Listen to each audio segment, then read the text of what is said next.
Hey guys, welcome to Digital Digest, and in this video I'm going to show you how to close Shopify store.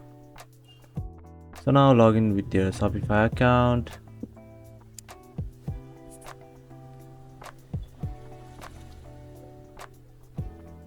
Choose your store.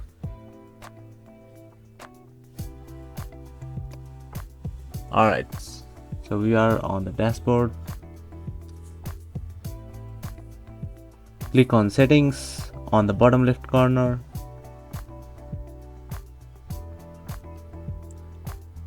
Click on plan and click on deactivate trial. And now you can just deactivate your store. From here you can close your Shopify store. Now within few steps you will be able to close the Shopify store. Thank you for watching this video, and I will see you on the next one.